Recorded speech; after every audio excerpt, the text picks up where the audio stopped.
My name is Simone Williams. I'm a staff attorney with First Defense Legal Aid. And this is Nicole Capretta, and she is a Vista attorney with First Defense Legal Aid. Thank you all for coming tonight. And if you're not familiar with our program, we offer two different programs within the organization.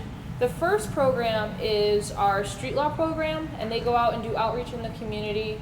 They go out into North Lawndale and Inglewood, Little Village, places where there's a lot of police contact. And they let them know about their constitutional rights, how to use them properly, and also how they can contact our hotline program. And our hotline program is composed of our staff attorneys and volunteer attorneys. And our attorneys go out into the police stations and represent clients there. So tonight we will go over the history of FDLA, why it's necessary, what are the benefits of volunteering with our program, and how to get involved. Then we'll go through the right to legal representation. So this will be all the statutes that are involved that allow a custodial suspect to have representation at a police station. Then we'll go through the types of cases that we see, how to handle them, and go through a step-by-step guide of providing legal representation at a police station. And then we'll go through some common issues that happen. And then after that, if we do have time, we will go through what our scheduling system looks like, so you can get an idea of what you're signing up for as a volunteer. Okay? And I will before we do that, I will just quickly go through what's in your folder so it's less distracting. On the left-hand side, we have our bios and the agenda for today. We have our course evaluation, frequently asked questions, and we know that we're giving you a lot of information within 90 minutes. So if you have any lingering questions, the FAQs should respond to those, but if you have any questions, you can take our business cards up at the front, and we're happy to answer any questions by email or phone. Lastly is our compliance agreement, and that's just in order to sign up to be a volunteer, you'd want to sign this, and we can create an account for you. On the right-hand side of the folder, we have our manual supplement, which we'll go through later today. We have sample call sheets, an injury log, a declaration of rights form, and these are all the papers that you need to actually do station visits with us. And then there's some CPD orders in here and bond court information. So we'll go through all of this, but and I'll remind you where everything is in your folder, but that's what's in there, and you won't need it until I come back up. All right, thank you.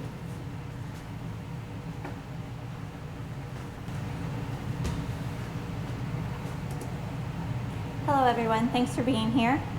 Feel free if you have any questions at any time to interrupt me, or if you can't hear me, just give me a thumbs up sign if I need to speak up. So I'd like to start with just giving you a little history and an overview of what the Hotline program is. So First Defense Legal Aid has been operating since 1995. Since that time, they've continuously operated a 24/7 police custody hotline. So it's a 1-800 number that people have been able to access since 1995. It was originally started by some criminal and civil rights attorneys who saw that custodial suspects really needed to have representation at police stations in Chicago. Since the last few years, we've actually had the street law team as addition to the hotline team, and those are the people that are going out into the communities, and they are providing information on our hotline number, telling people how to access the free legal service, but also just explaining and teaching people what their rights are and how to enforce them when they have contact with the police. So what if everyone had access to an attorney upon arrest? Some of the 60-minute video definitely went into this. We think, especially here in Chicago, we'd have a lot different criminal justice system if everyone had access to a lawyer upon arrest. So some of the things that might be different is the false confessions. In Chicago, they have a very bad reputation for being the false confession capital of the United States. So that would definitely be different if you had a lawyer present.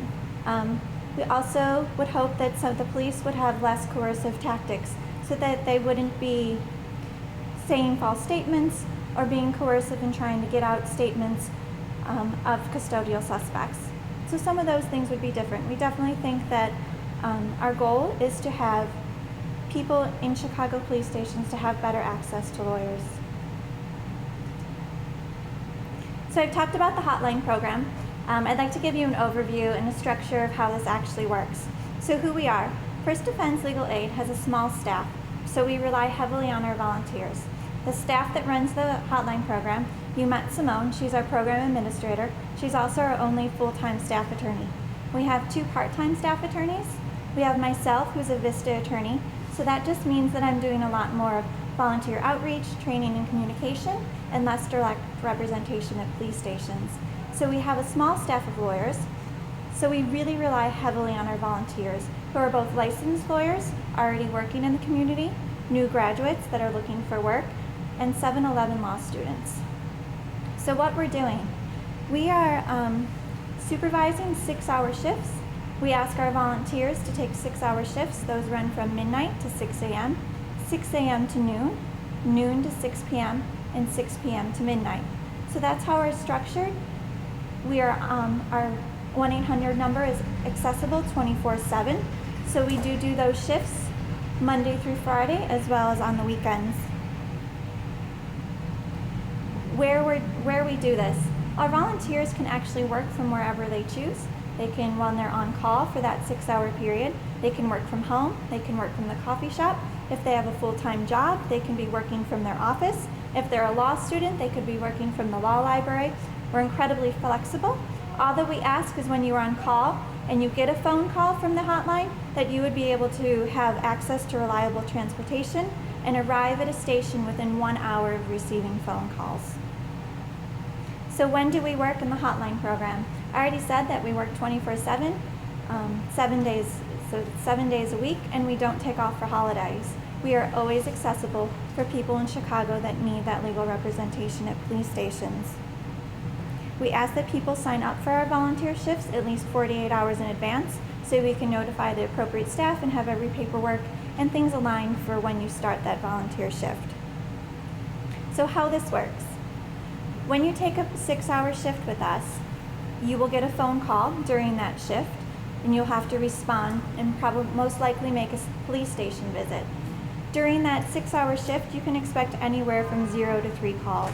So some of our times are busier and some of them are slower. We ask our volunteer attorneys all the time why they do this, why they volunteer with us. And a lot of people say the experience. Not only are they gaining experience in representing individuals and doing criminal defense work, but they're also gaining experience doing many other things. It's a very unique opportunity that we provide here. There aren't many places where you can be representing individuals in the police station through a legal aid organization. In addition to the experience gained, we also have a great network of volunteers, as I've mentioned, and we make sure to have opportunities where we can socialize and communicate and network with each other at least once a month. So it's a great community of social justice-minded lawyers, and we think it's a great, and we encourage you to volunteer with us. So what are the volunteers actually doing in this 6-hour shift? So there's a few things you do. You receive phone calls directly to your cell phone from either the answering service or an FDL staff person. So the public doesn't have your cell phone number. The answering service and FDL does. But those hotline phone calls will get directed straight to your cell phone. After you have some basic information, like a name and a birth date of somebody that's in custody, you need to locate that client. The next step would be going to the police station and actually representing the custodial client during that police investigation. While you're at the station, we expect everyone to take thorough notes because later on we will pass all the paperwork to trial counsel. So you might ask, why is FDL necessary when we have the Office of the Public Defender? And this really goes back to our law school classes on criminal procedure. If you look at this chart, it explains the process of criminal procedure from the first stop through the arrest and then charging and then all through the different phases at the courthouse. If you see there's a stop, arrest, and charge, those are occurring at a police station. The bond hearing is the first time a suspect is at a courthouse in front of a judge. And it's not until you are in front of a judge that you can be appointed an attorney. So there's this gap. When you have the constitutional right to access an attorney, but you can't do so because you're not able to do so until a judge appoints and you don't see the judge to court. That gap can be anywhere from 48 to 72 hours. So you can be in the police station without access to your public defender for 48 to 72 hours, which is an extremely critical time. So why do I say that's a critical time? There's so many things that happen in those first 48 hours where you might make a statement, and you might do so after having coercive tactics by the police. They do not have to tell you the truth. They're allowed to lie to you and tell you things like, if you just give this statement, you can go home. This is especially hard if you've been to the police station overnight and if you haven't slept, if you haven't been fed, if you haven't had access to any of your family members or been able to make a phone call. As we've already spoken a few times, this is when false confessions happen. And there's also other constitutional rights violations by the police that we oh so often hear about. So why FDLA? So this is a picture of us bridging the gap. We're needed to bridge that gap so we can stop all of those things in the previous slide.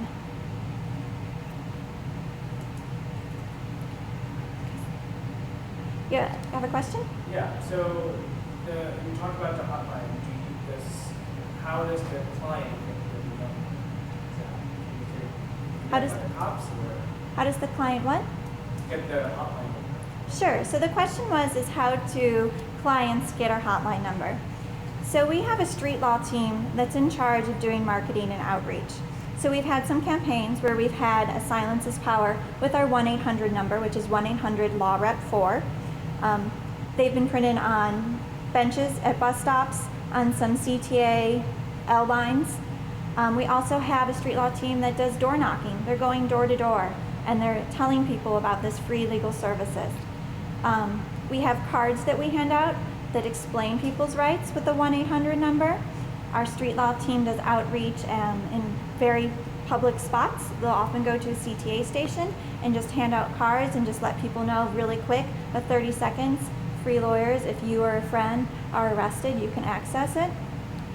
So we really, the street law team, when they're doing their job, which they do really incredibly well, actually ends up having more calls to the hotline, which then puts a pressure on our staff lawyers and our need for greater volunteer lawyers as well. So the better the street law team does, the more work the hotline team has. So custodial suspects have the right to legal representation. There is law that follows this. One of the first things that a lot of people know is you have the right to communicate with an attorney and family. We've all watched the crime shows on TV and we see that everyone has a right to a phone call. But unfortunately, there's a law and there's a reality. In the Chicago police, you're not going to get your phone call unless you ask for it, and you may not even get it then. The Chicago police orders and the law says that you can have a reasonable amount of calls within a reasonable amount of time.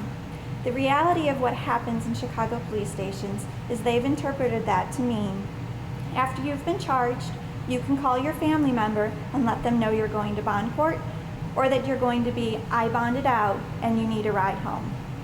So unfortunately, we're not getting phone calls from the police station from a client that needs representation. We're most often getting phone calls from a family or friends. They've either witnessed the arrest because it happened while they were present or at their home.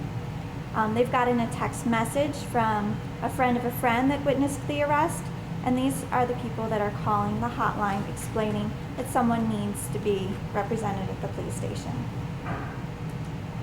You also have a right to an attorney. Everyone has a constitutional right to attorney. The People versus Chapman is the case that says the attorney must be present.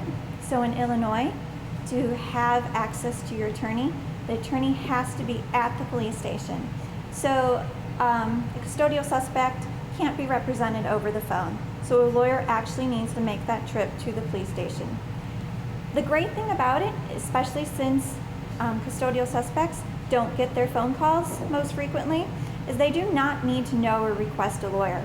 So if a family member calls and requests a lawyer and we show up at the police station, they The person in custody does not have to have known that a lawyer was on the way, did not need to request specifically to have a lawyer, but the police must notify the client within a practical amount of time that there is a lawyer there wishing to represent them. And they do so by filling out an order. So when you walk in and present yourself that you're a lawyer, they will fill out a form and take it to the client and let them know that you were there. So there's something called a witness. The rights of witnesses are a little bit different than the rights of custodial suspects. It's also important to provide legal representation to witnesses, though they're not actually guaranteed the right to a lawyer like a custodial suspect is. So often you will show up, you will not be able to see a person, the police will tell you that they're a witness. But what so frequently happens in this case is you can go from being a witness in a blink of an eye, you're a custodial suspect. Something changes, they've gotten more information, you've made a statement, something where you come from a witness to custodial suspect. So when you show up and they tell you, well, this person's a witness, it's very important still to be able to try to communicate with that client. If you aren't able to see that individual, what you often can do, I'll leave a note and say, I've been here, I am here. If you need a lawyer, please contact us. So Simone's going to do this next part. So in the interest of time, I will go through things quickly, but please stop me at any time if you have any questions. So again, we depend heavily on volunteers, and our volunteers don't all practice criminal law. Actually, most of them are just graduating from law school. They don't know what they practice yet. We have students that are doing this, and we also have attorneys that do transactional work. So they want to get their hands dirty a little and work with our program. And we provide all of the information that you need in order to do this service. It's really, we see the same kinds of cases over and over again, and you handle them all typically the same way. And you always have a supervising staff attorney that's there to answer questions and even there to physically go to the station with you if you run into problems. So we see 4 different kinds of calls coming through the hotline.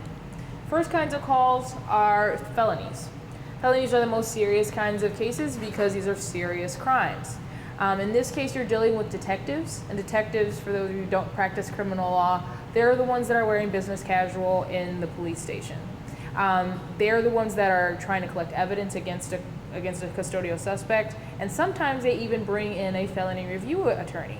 And a felony review attorney is just an assistant state's attorney that works 24 hours and they're paid by the government. So they do exactly what we do, but on the other side, and they're government funded.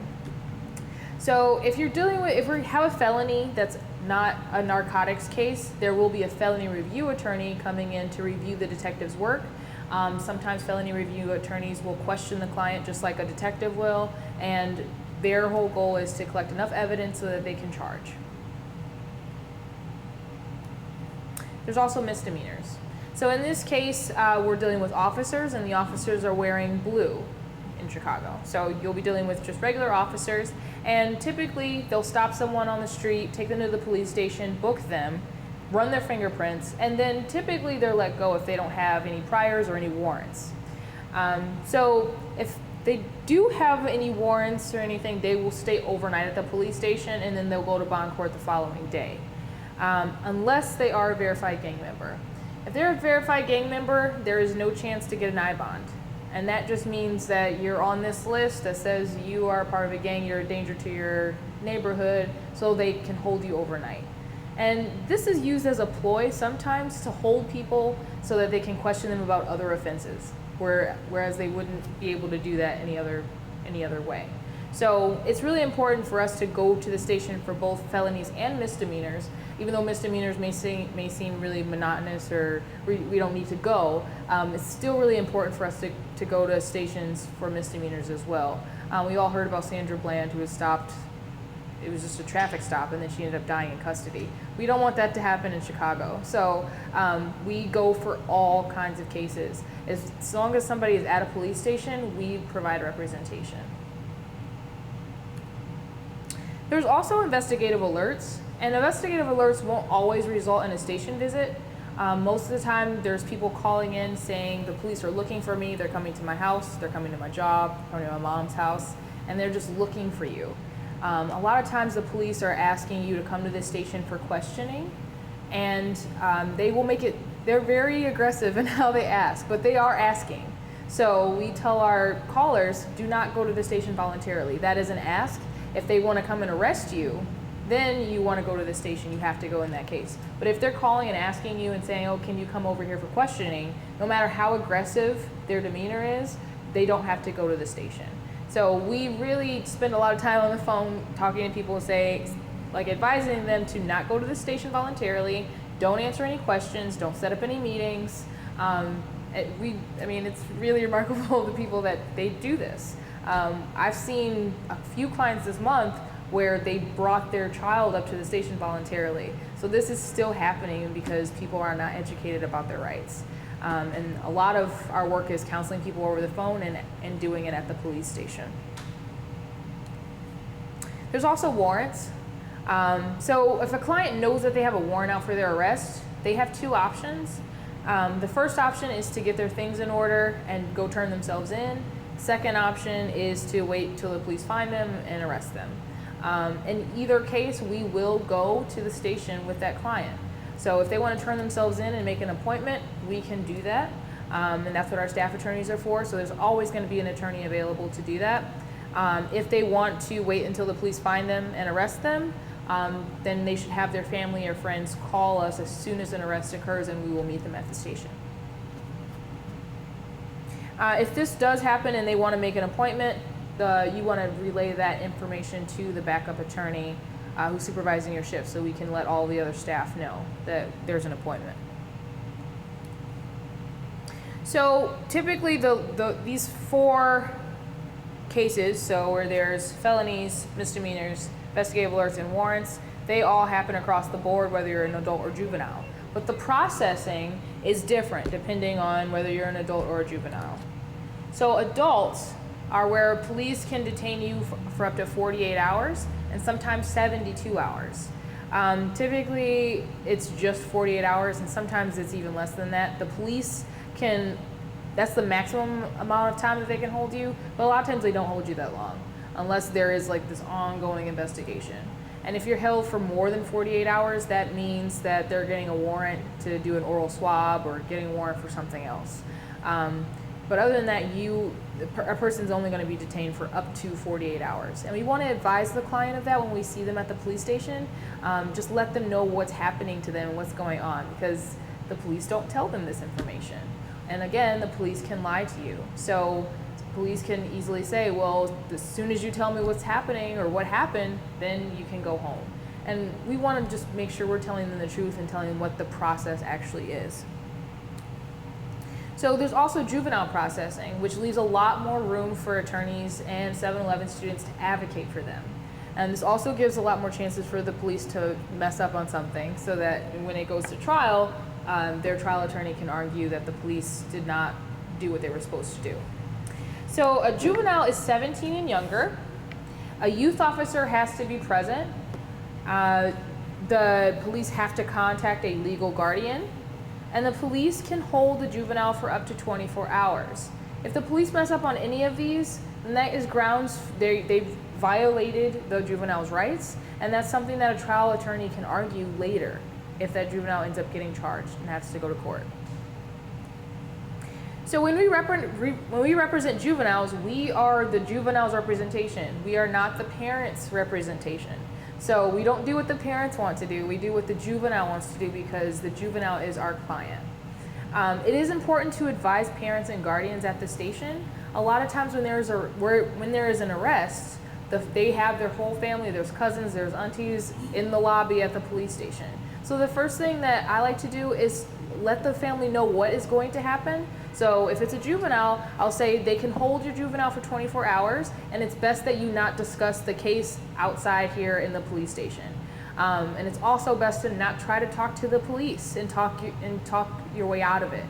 A lot of times parents can be used as tools to get evidence against the juvenile. So sometimes the detectives will show them a video and say, oh, is this your son in this video? And if the parents identify them just because they think, oh, my son didn't do anything, so we'll talk our way out of it, then they end up making the situation a lot worse. So you definitely want to advise the parent not to talk. The only thing they should say is, I love you, and that is it. We will do the rest of the talking. You also want to evaluate whether the juvenile can understand you. We counsel juveniles sometimes, and it's a very coercive environment where you have detectives in your face telling you one thing, and then you have this person you don't know that says that they're a lawyer telling you to do something that's the complete opposite.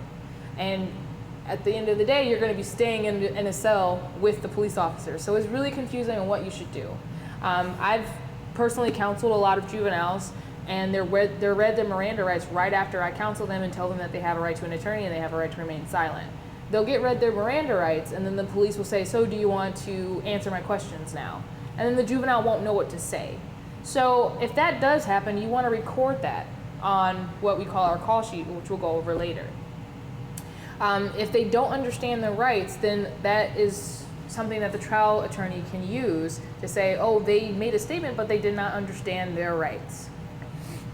Also, for youth officer involvement, the youth officer is there to act as an interested adult for the child, but they collect evidence just like any other officer will. And most of the time, they're the ones that are successful at getting a statement from a juvenile because they're there for the welfare of the child. And so they make sure that the juvenile's eaten, they make sure that the juvenile is separated from other adults, and they make sure that they're not being abused by other police officers. But they are the same as other officers. You should not make statements to anyone. Also, in representing juveniles, you can advocate for them to receive station adjustments rather than going to court. I will just glaze over this. It's all in our manual, which you all will receive. We don't do a lot of station adjustments, but these only come into play when there's enough evidence to charge the juvenile, or the juvenile's already made a statement. And so in order to get out of that, we advocate for them to get a station adjustment, which is not a conviction. It still goes on their record, but that can be expunged later. So it's really useful if we're stuck between a rock and a hard place. Then you want to pick the station adjustment. I'll just skip through that because we don't have time. All right, so for bonds, your bond information is at the very back of your folders on the right-hand side, and there's two forms. There's the what you can expect at bond court, and it's also in Spanish. And then we also have our little cheat sheet that tells us what the branch courts are and the times and the different kinds of charges that will send you to the different bond courts. So there are 4 different kinds of bonds. The first one is an I-bond, and an I-bond just means that you're released on your own recognizance. So that means you're at a police station, you're charged with a misdemeanor, you don't have any priors, you have no warrants, the police give you a court date and you can go home. You don't have to pay any money. A D-bond means that you have to pay 10% of the bond in order to be released between you being charged and you going to trial. Otherwise, you'll have to sit at the Cook County Jail. A cash bond is you paying 100% of the bond.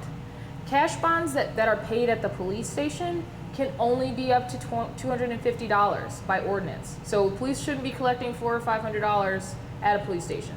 That's illegal. So if you see that, you want to report it. Also, for electronic monitoring, that's just you have an ankle bracelet. We don't really deal with bonds, and the only reason why I'm telling you this information is because you want to relay it to the family and friends that called our hotline. Because a lot of times they're just calling because they want information. They don't even think that they're going to get an attorney to go to the station for them. They call because the police won't give them any information about the charges or the bond court information. And we can easily get that. So bond is it has to be posted at the Cook County Jail unless it's one of those cash bonds that's paid at the police station. You can pay by cash or credit card, and you need a picture ID. So a lot of times clients will ask us if we're going to go to bond court, which is no. We only provide representation to people that are in Chicago police custody. Once somebody's charged and moved on to bond court, they're technically in Cook County Sheriff's custody. So they are not in CPD custody. We cannot go to bond court. Also, we cannot pay bonds. Attorneys don't pay bonds in Illinois. It's illegal. So don't do that either. Also, we do not know how much their bond is going to be because it has to be determined by the judge. We can't even really give them a range because it depends on the judge, it depends on the circumstances of the arrest, depends on if you have family members, and depends on if you have priors. So there's a lot of things that go into bond, and we can't tell people what their bond is going to be. We can just tell them when your bond court is and that you should have family and friends going. Judges like to see family and friends and a support system at bond court because it helps mitigate the bond. Okay, so now we'll go through our step-by-step guide. So the last section was the types of cases that we see. This is just going to be an overview of how we go to the station and do a station visit. So they're typically all the same, and that's why we can take anyone. You don't have to have a criminal defense background to do this work. We could literally hire high schoolers to do it if they were allowed to see clients in lockup. So the volunteer shifts, again, we work 24/7. You can pick whatever shift you like.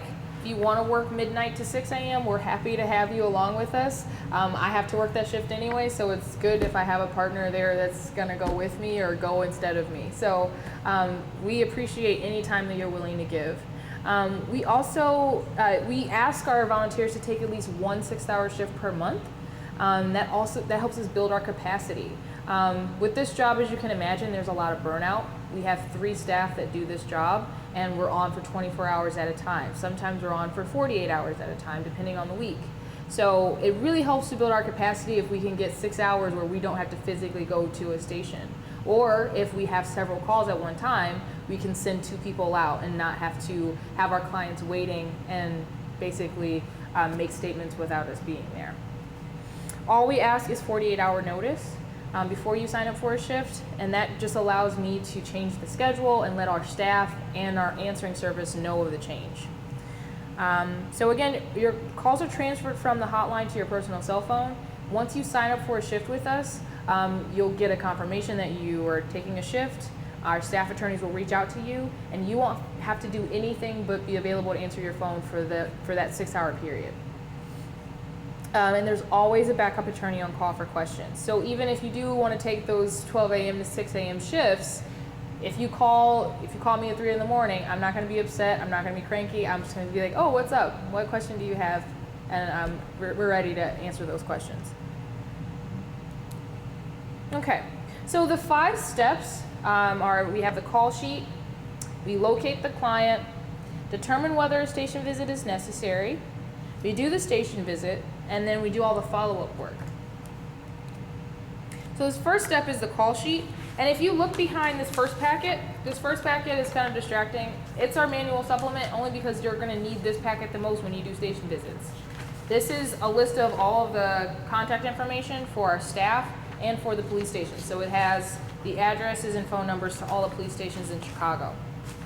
So we'll just put this to the side. You won't have to look at it. The second form in there is the call sheet, and the call sheet looks like this.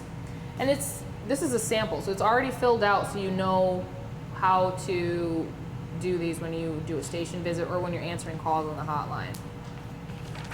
So the reason why there's so much information on this call sheet is because everything is transferred to trial counsel. So if it comes down to a difference in time from like what we report to what the police report, that will make a huge difference when it goes to trial. So that's why we are very meticulous about note-taking.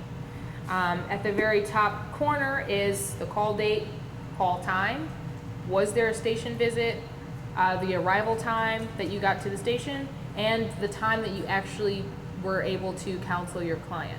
We record all of this in-house so that we can continue to do policy work. We want to change the environment in Chicago and hopefully throughout Illinois and the country. So your note-taking will really help us to do that. When you receive a call, you want to get the caller's name and their phone number, because this is who you communicate with throughout the whole process of going to the station and coming back from the station. You're going to give them bond court information. You're going to let them know if the client's going to be released. So it's really important to get their number. If you also need the client's name and their date of birth. And we try to get the correct spelling and the correct date of birth when we're on the phone with the caller, and then we verify it again when we get to the station. You need this information because this is how you locate that person. If you don't have their right name or you don't have their correct birth date, It's going to take you a long time to find them. The rest of the form is filled out while and after you're doing the station visit. So a lot of these questions, such as need medication, that's not going to happen all the time. Is the person a juvenile? That won't happen all the time. So a lot of the stuff you can skip depending on the circumstances of your particular client. The second and third page is just a call log. So this is a note. These are notes of everything that happened, who was talked to, what their contact information was, and this is the most important part for trial counsel. They read all these notes, and if there's something that happened that shouldn't have happened, that's something that they can argue in court. So once you receive that call, you need to locate the client. Most of the time, the callers will know where that client was taken. So they'll either know the district or they'll know the side streets. And if you know Chicago very well, then this job will be very easy for you. So if I'm to the point, I'm not even from Chicago, but I'm to the point where if somebody tells me they were arrested on Kedzie and Harrison, then I know what district that's going to be. And I can also just figure out where the districts are in comparison to like the streets. So if you don't know that, then you can also call Central Booking. And Central Booking will tell you exactly where the client is. And Central Booking is an online database that keeps track of everybody held in Cook County custody. So even if somebody is in Oak Park or if they're in LaGrange, they're gonna know. And we only provide representation to people in Chicago. So if you have a call and they say, oh, somebody was arrested, I don't know where, then you can call Central Booking. And if they're arrested in Chicago, they'll let you know, and they'll let you know the station. Central Booking sometimes will not give information out about juveniles, and so in that case, you're going to want to call the Juvenile Intervention and Support Center. The Juvenile Intervention and Support Center processes juveniles, so they'll have that information. If you still have trouble finding a client, then you want to call the hospitals in the area. This happens a lot, especially in the summer and at night. If you have a client that has been injured, they're taken to a hospital, and so you can locate clients there as well. Lastly, you can locate clients by calling the U.S. Marshal, and that means that the client's being held in federal custody. Again, we don't provide that kind of representation because it's only Chicago police custody, but it's still helpful for the caller to know where that person is. So even if they're in federal custody, we can call the caller back and say, sorry, we can't provide any service, but this is where your loved one is. So determining whether a station visit is necessary. Station visit is going to be necessary anytime somebody is in Chicago police custody. So we go if a client is in a felony investigation. We go if they're in a misdemeanor investigation. We even go if they're already charged. And the reason why we go is because there are things that can happen. It doesn't happen all the time, but there are things that can happen to people while they're in custody and they're alone with police officers. If they have no one else there, then it's just the police's word versus their word. And we all know that the police have a code of silence. And we're here to break that silence. So that's why we go in and take notes.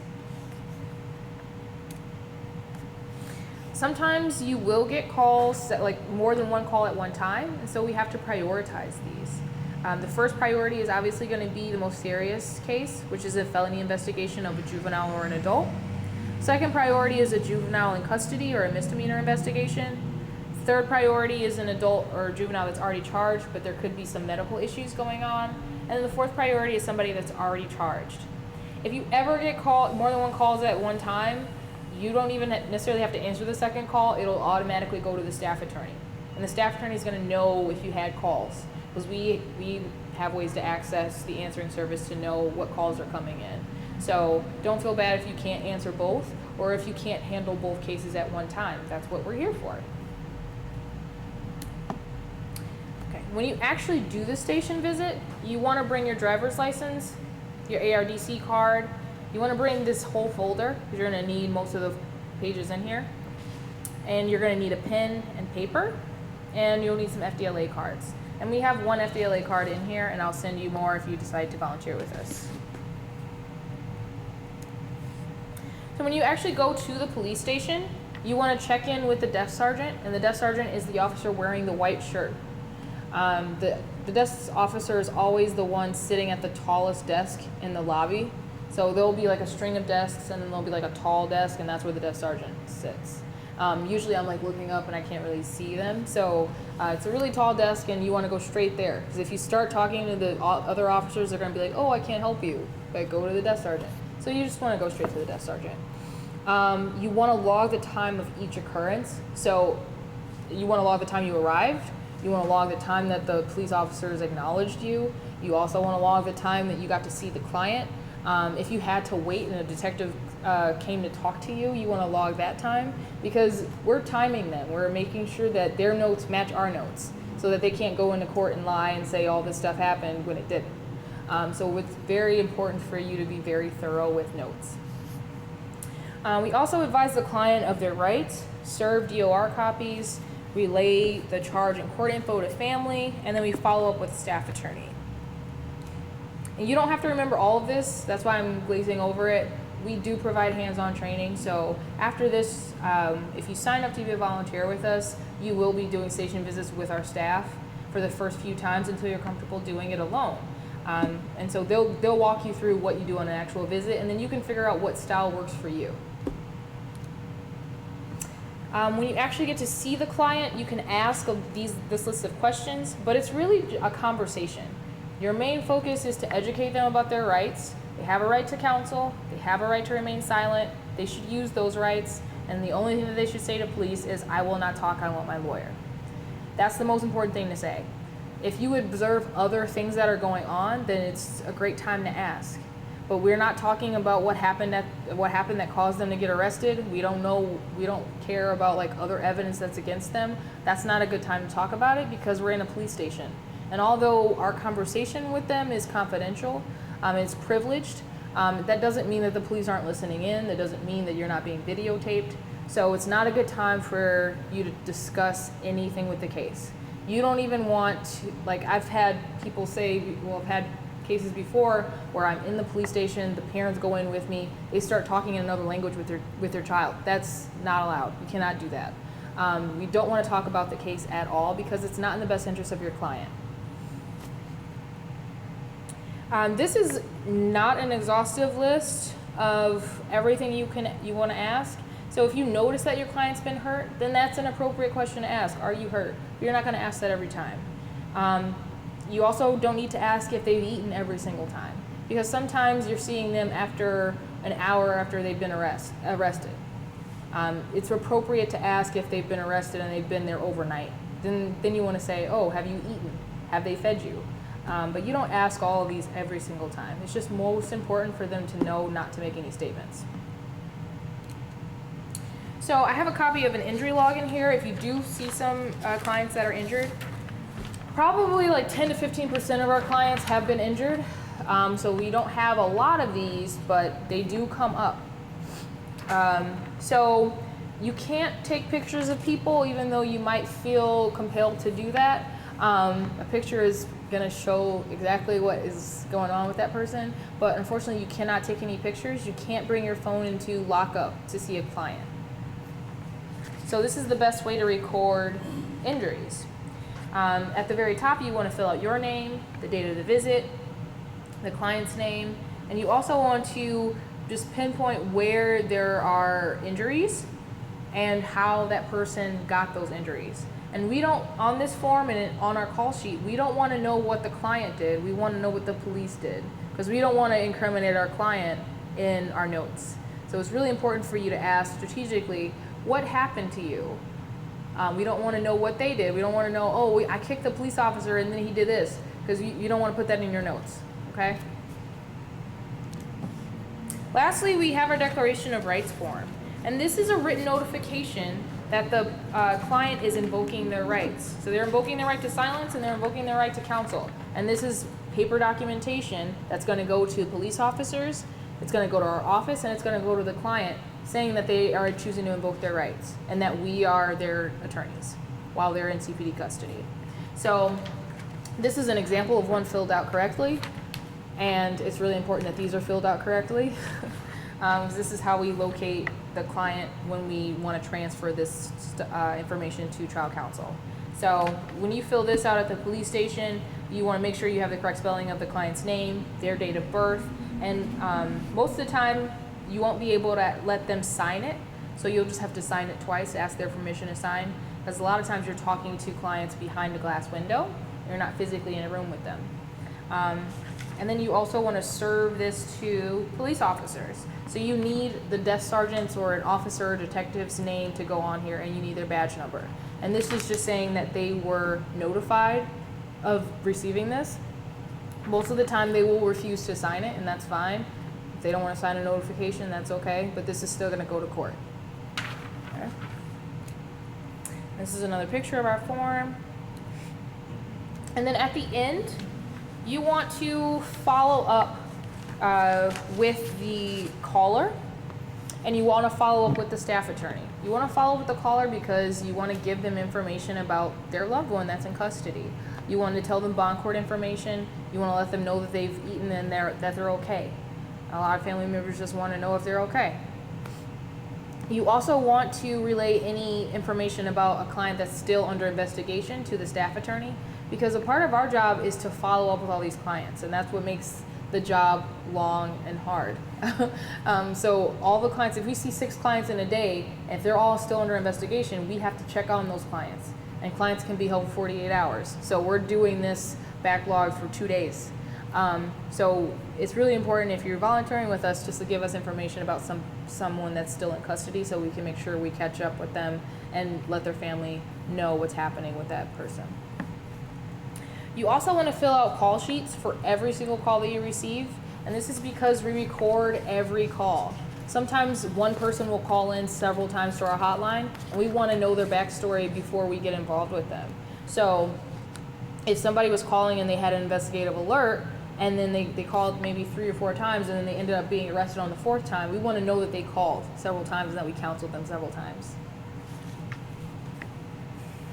You email the call sheet, DOR, injury logs, and any other notes that you have to the staff attorney and to our Gmail account at FD Legal Aid 24 hours after your shift ends. And this is because we transfer all of this to trial counsel. So it takes us time to collect all this information, then we have to look it up in the court system, and then physically bring it to the court.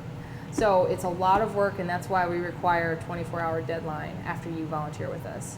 And if you're only signing up for 6 hours, at most you might see 4 clients. And we know that's a lot of paperwork to fill out, but I mean, you do paperwork, you're attorneys, so you know how to do it and do it quickly and efficiently. So we do collect that 24 hours after, and then we also need hard copies of the DORs. Our DOR forms, this is just a copy, but we have like originals here, and they're in triplicate, so there's going to be a yellow copy and a pink copy attached when you have like a real one. And you'll just rip the top one off. That's going to be FDLA's copy, and then the yellow copy is for CPD, and the pink copy is for the client. So we need the original. And then what happens?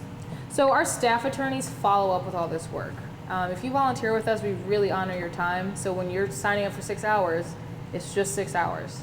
So if you're in the middle of a station visit and you're coming up to the end of your service time, then just give our staff attorneys a call and we will send someone to relieve you. So you don't have to sit and wait at a station. Our staff attorneys will also follow up with clients. So don't give your phone number to callers. We will follow up with the callers so they don't continue to bother you.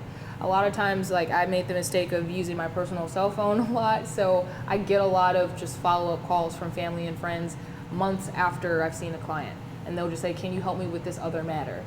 So we don't want you as a volunteer to get stuck in that. So please give FDLA's information on every single document, and also if you have any issues, or if you have like a caller calling in, just direct them to the hotline, and then our staff attorneys will handle that.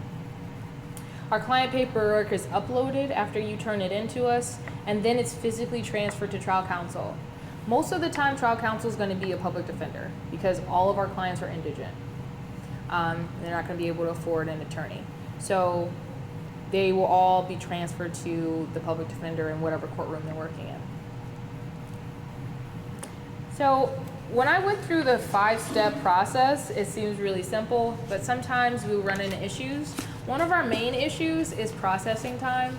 In Chicago, or throughout the CPD department, or throughout Chicago Police, they will not allow you to see a client until they've been processed. And processed, again, means that they're just running your fingerprints, they're writing up the arrest report, and they're not supposed to be questioning during that time, but sometimes the questioning goes on.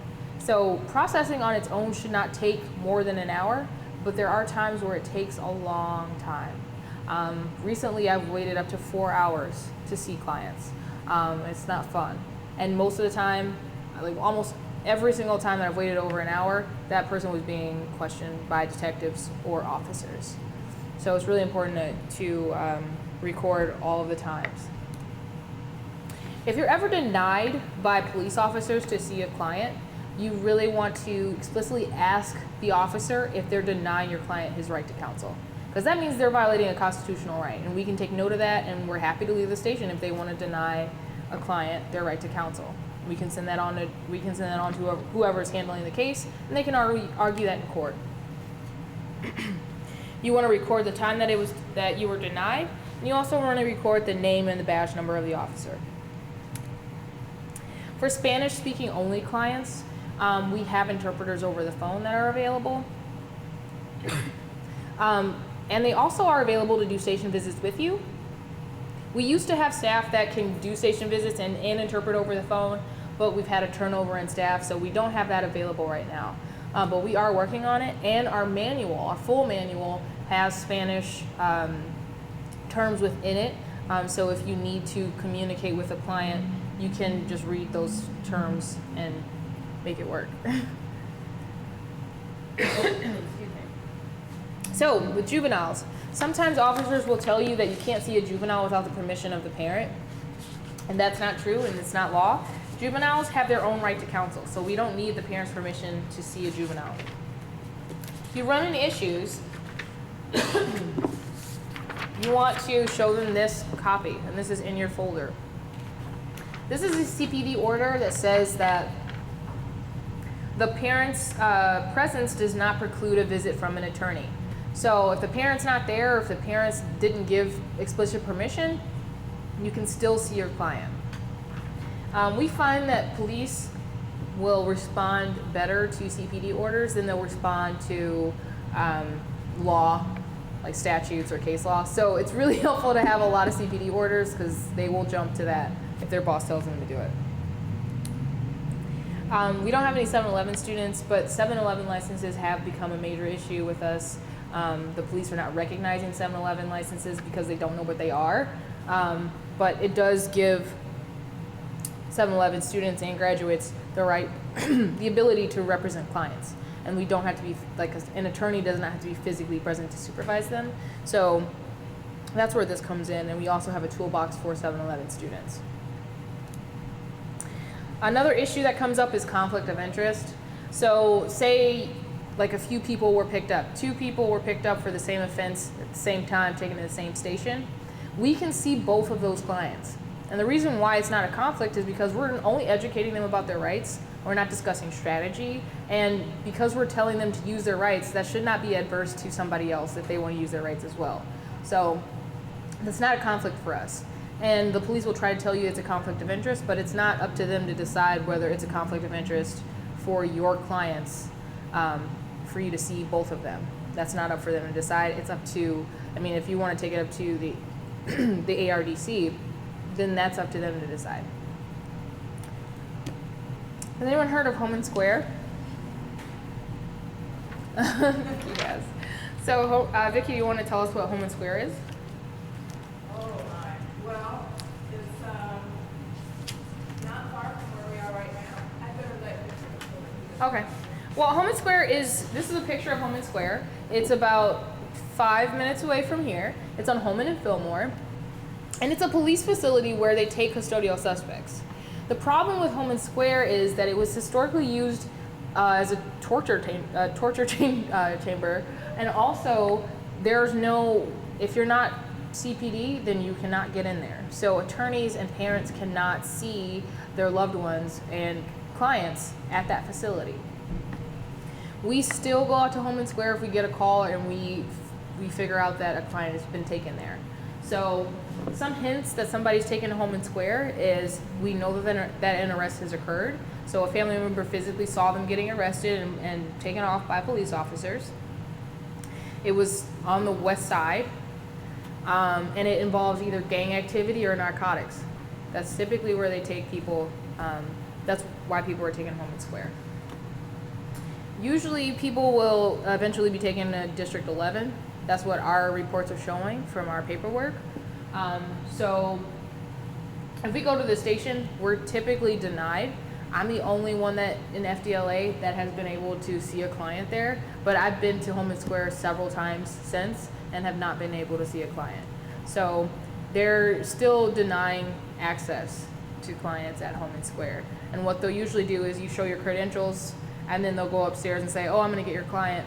And then they'll come back down and say, oh, your client's not here, your client's at District 11. And District 11 is literally like 5 minutes away. So they're basically shipping your client while you're standing in front of the station. And that's what happens.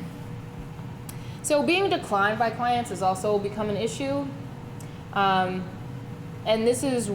we know we're declined when we go to the station, we show our credentials, the police fill out an attorney visitation form, and then the client says that they do not want to see an attorney.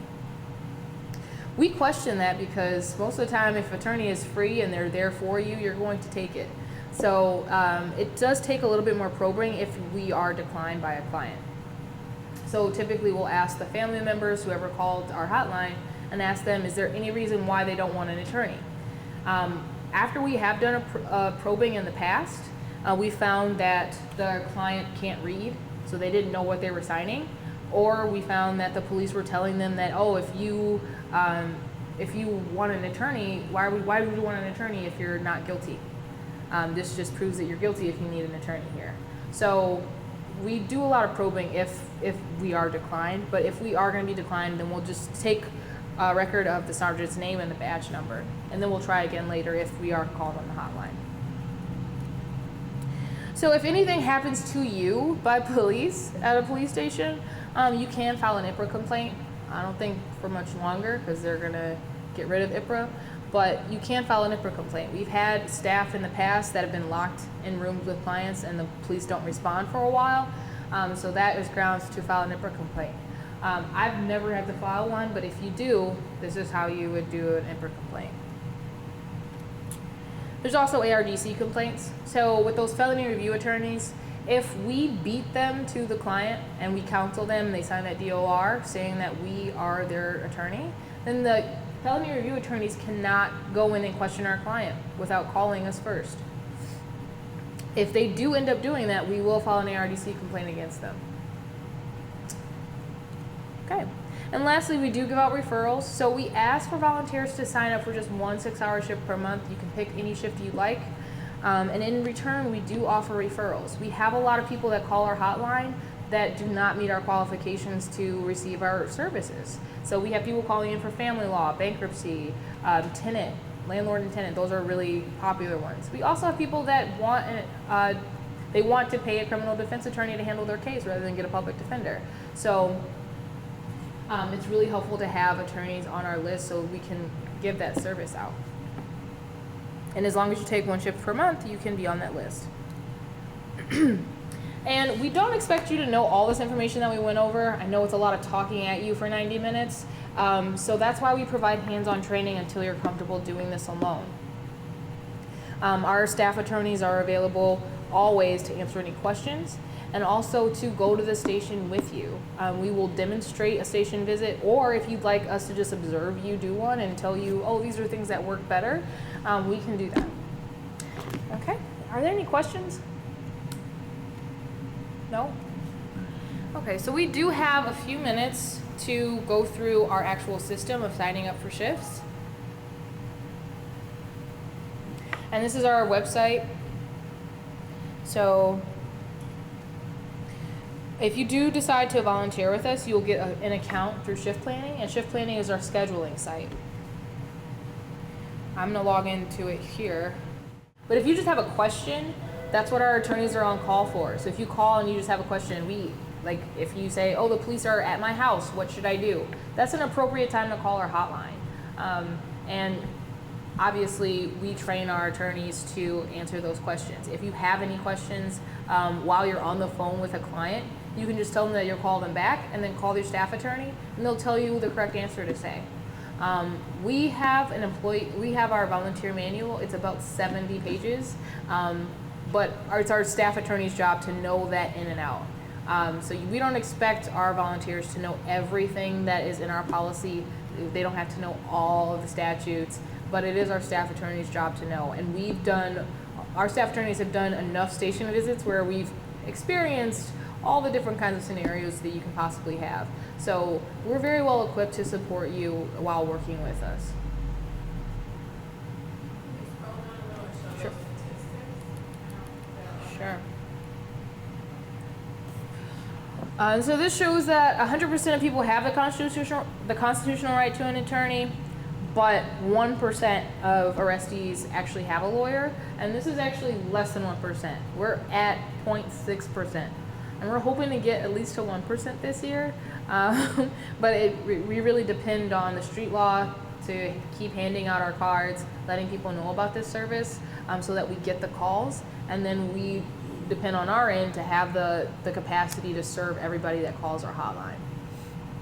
And it does say 80% of Mirandized arrestees waive their Miranda rights after being arrested. So if you don't have counsel there and the police are saying, generally what'll happen is they read your Miranda rights and then they'll say, do you understand these rights? And then they'll say, do you want to talk to me?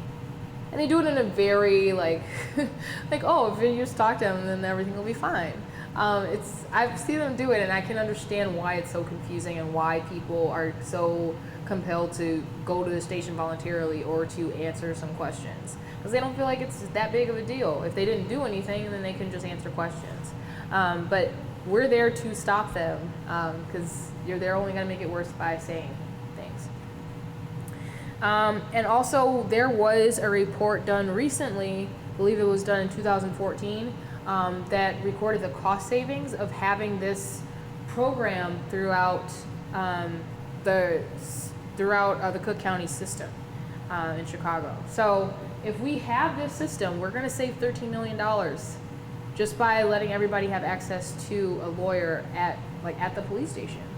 Because we can stop them from making false confessions, we can stop people from being wrongfully charged, and going into jail because they can't afford to bond themselves out and waiting there. Those are tax dollars. So we're saving money. If doing the right thing doesn't really pull at your strings, then hopefully money will. So yeah, this is all of our data that we have, and I'll go back to the first page. Oh yes. Okay, so for our call volume, we have a lot of people question us about what are the busiest times, and a lot of people think that it's weekends because that's when people are out, that's when people are drinking. But typically our busiest times are Monday through Thursday from 12 p.m. noon to 12 a.m. midnight. We don't know why that's the highest call volume, but those are our busiest times. So while we do need people for every single day, every time, those are the most critical times. That's when we get several calls at one time. Yeah, those are the times that we need the most help.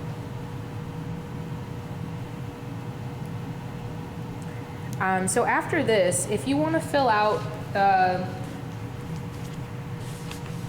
this compliance form, if you'd like to volunteer with us, you can just hand it to Nicole. And she will create an account for you, and you'll have it by early next week, and you can start volunteering with us. Are there any questions? No? Does anyone have anything to add? Okay. Yeah, I have a question. Yeah. So maybe do you try to have that account with these people that you have contact with are homeless or arrested because their arrest is related to homelessness?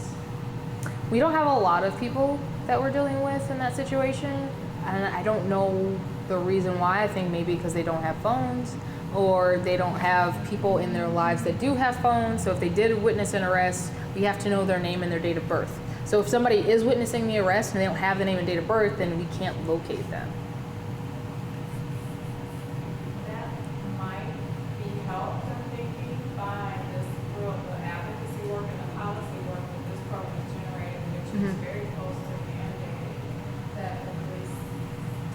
Yeah, call an attorney.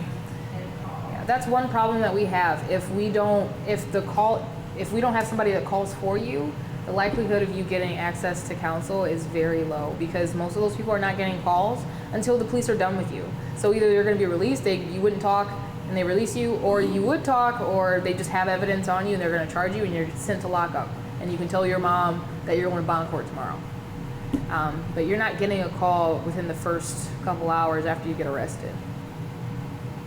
The bill is advancing. The bill is advancing. We're doing policy work on that currently, where we're asking for a 2-hour wait time, and then they have to get a phone call. We're also really proponents of the bill that just passed through the Senate, where juveniles will have access to counsel. The detectives have to call for an attorney, and we're on that list of being called because we're a free service.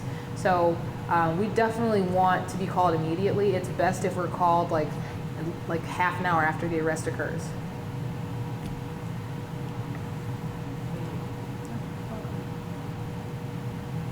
Any other questions?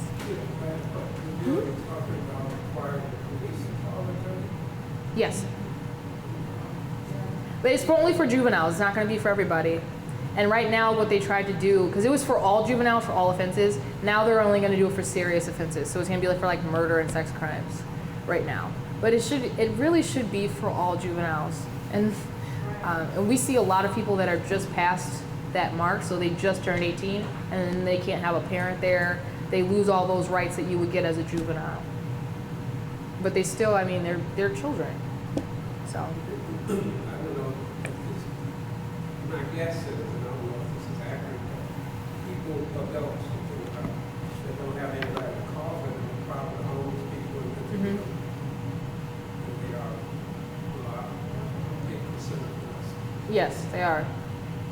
And we should be getting more calls. We're at capacity right now with just the 3 staff, but we should be getting more calls than this. And the fact that police are not letting people use phones, if people don't know about our number, those are really big barriers that we need to pass. Well, thank you so much for coming tonight, and we hope that you get involved with us in any way. All right, thank you. Thank you.